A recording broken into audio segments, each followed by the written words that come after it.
నేనైతే ఖచ్చితంగా ఇది ఇద్దరు కలిపి చేస్తున్న నాటకం అని అనుకుంటున్నా. ఇద్దరు కలిపి ఆడుతున్న పని, ఇద్దరు కలిపి చేస్తున్న పని. ఈ కొడంగల్లో జరిగిన సంఘటనకు ఇద్దరు బాధ్యులే అనేటువంటిది మా అభిప్రాయం అండి. రెండు పార్టీలు బాధ్యులే. అక్కడ ఒక కలెక్టర్ పై జరిగిన దాడిని ఎవరు సమర్థించారో మేము కూడా ఖండిస్తున్నాం. అంటే ఒక కలెక్టర్ ను ఆ విధంగా ఒక ప్రభుత్వ అధికారిని పైన వ్యక్తిగతంగా దాడి, రాళ్లతో దాడి, భౌతిక దాడి అనేటువంటిది మంచి పద్ధతి కాదు. ప్రజాస్వామ్యంలో ఎవరికైనా కూడా మంచి పద్ధతి కాదు. నిరసన చెప్పొచ్చు కానీ దాడులు చేయడం అనేటువంటిది మంచిది కాదు. ఆ రకమైన సీన్స్, ఆ యొక్క సంఘటన చూసిన తర్వాత టీవీ వీడియోలలో అది మంచి సంకేతాన్ని కూడా ఇవ్వదు. తెలంగాణ ప్రజలకు మంచి అభిప్రాయాన్ని కూడా ఇవ్వదు అనేది మా అభిప్రాయం. అయితే దీంట్లో మొత్తం మేము మళ్ళీ చాలా స్పష్టంగా చెప్తున్నా, దాడిని మేము ఖండిస్తున్నాం. అయితే కలెక్టర్ పైన జరిగిన దాడిని తప్పకుండా ఎవరు కూడా ప్రజలు అంగీకరించారు. ఎవరైనా సరే, ఏ పార్టీ వాళ్ళైనా కూడా ఇది మంచి పద్ధతిని సమర్థించారండి. అయితే కలెక్టర్ గారు ఆడికి ఎందుకు పోయినారు, కలెక్టర్ పిలిస్తే ఆడికి ఎందుకు పోయినాడు, ఎవరో ట్రాప్ చేశారు. ఒక ప్రోటోకాల్స్ ఉంటాయండి. కలెక్టర్ కైనా ప్రోటోకాల్స్ ఉంటాయి, ఒక పోలీస్ ఆఫీసర్ కైనా ప్రోటోకాల్స్ ఉంటాయి, ఒక సిస్టమ్ ఉంటుంది. సిస్టమ్ ఉన్నప్పుడు ఆ సిస్టమ్ ప్రకారం పోతుంటారు కదా. ఎందుకు పోలీసు ఆడికి రీచ్ కాలేదు, ఎందుకు పోలీసులు కలెక్టర్ రైతులు ఆగ్రహంతో ఉన్నారని తెలిసి కూడా అసలు ఒక ప్రోటోకాల్ పాటించకుండా కలెక్టర్ నేరుగా వెళ్ళిపోయారు. నేనే ఒక పోలీసు కలెక్టర్ నేరుగా వెళ్ళటం అనేటువంటిది ఎంతవరకు సమర్థనీయము?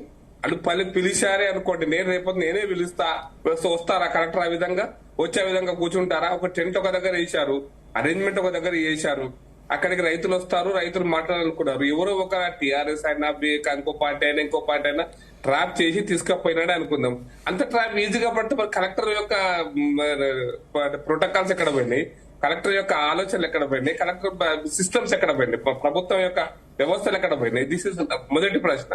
రెండోది ఏంటంటే, మీరు ఇంత జరుగుతున్నప్పుడు, గ్రామాల్లో ఆ మాత్రం జరుగుతున్నప్పుడు పోలీసు వ్యవస్థ ఎడిగిపోయింది. ఇంత పెద్ద సంఘటన జరుగుతుంటే పోలీసులు కలెక్టర్ ను ఫాలో కారా? కనీసం స్థానిక పోలీసులు పెద్ద 100 మంది లేకపోయి ఉండొచ్చు కాక, గొడవ జరిగితే 100 మంది పోలీసులు వస్తారు. కలెక్టర్ ఎంపై ఉండాల్సిన మినిమం సెక్యూరిటీ, కనీస భద్రత ఎందుకు తీసేసినారు?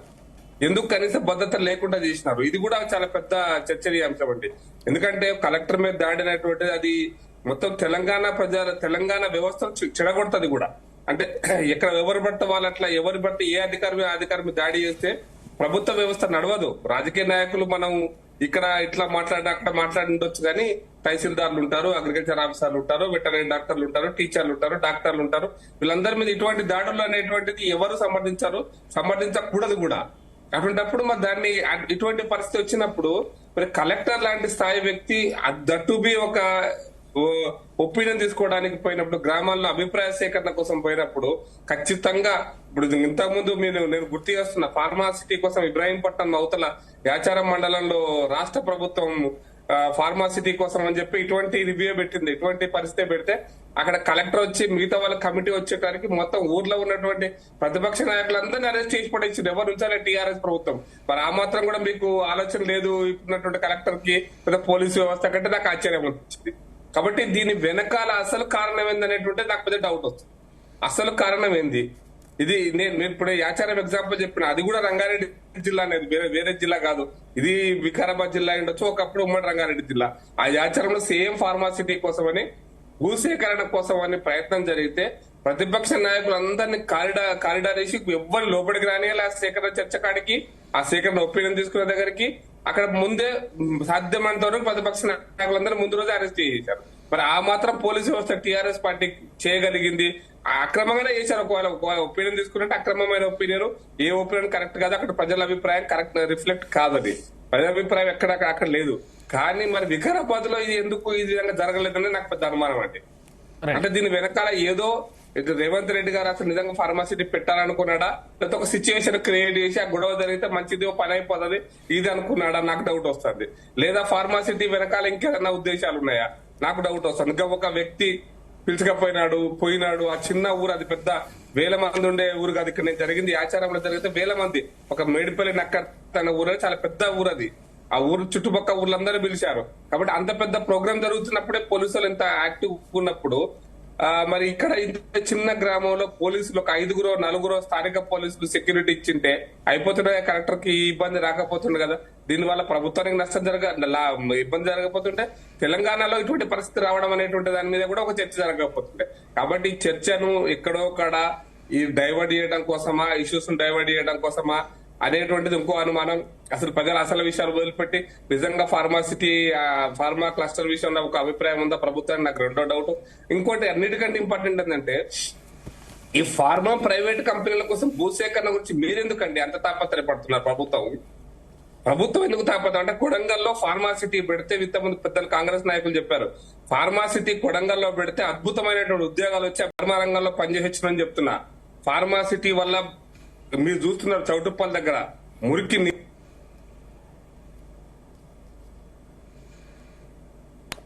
అమిత్ షా లాంటి పెద్దలు ఒకసారి పెద్ద దేవులపల్లికి వచ్చారు 2017-18లో. ఆ పెద్ద దేవులపల్లి డాక్టర్ రెడ్డిస్ వాళ్ళ ఒక కంపెనీ ఉంది.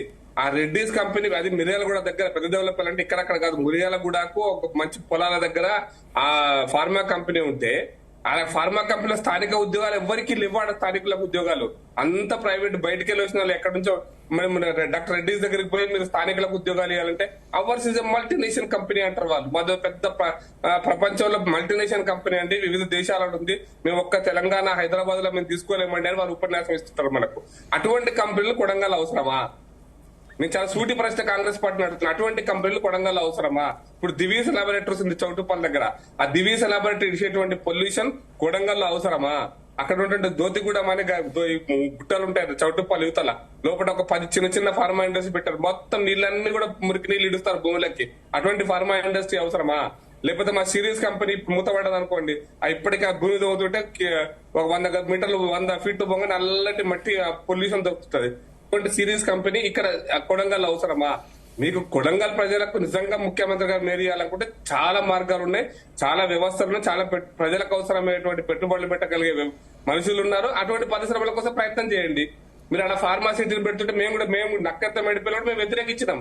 ఫార్మాసిటీ అనేది ఫార్మా కంపెనీస్ ఎక్కడ పెట్టాలి, ఉన్న జీడిమెట్ట కంపెనీస్ ఏమైతున్నాయి, వాళ్ళు ఎక్కడ నీళ్లు ఇడుస్తున్నారు, ఆ జీడిమెట్ట కంపెనీ నుంచి మూసీ నది నుంచి మరి ముఖ్యమంత్రి గారు చెప్పేటువంటి మూసీ నదిలోకి వచ్చేటువంటి నీళ్ళని కూడా జీడిమెట్ట ఫార్మా ఇండస్ట్రీ నీళ్ళు వస్తలేవా?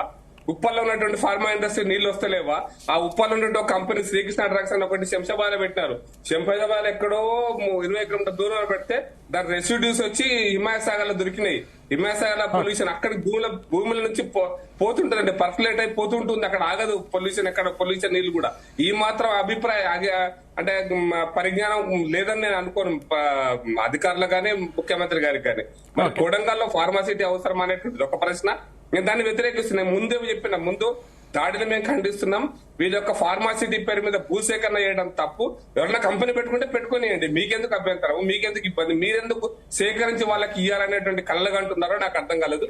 దీని వెనుక భూదందా ఉంది. కాబట్టి ఇటువంటి దందా వచ్చినప్పుడు ప్రజల స్పందన కూడా రియాక్షన్ చాలా తీవ్రంగా ఉంటది. కాబట్టి అర్థం చేసుకోవాలి మాత్రం చెప్పదలుచుకుంది.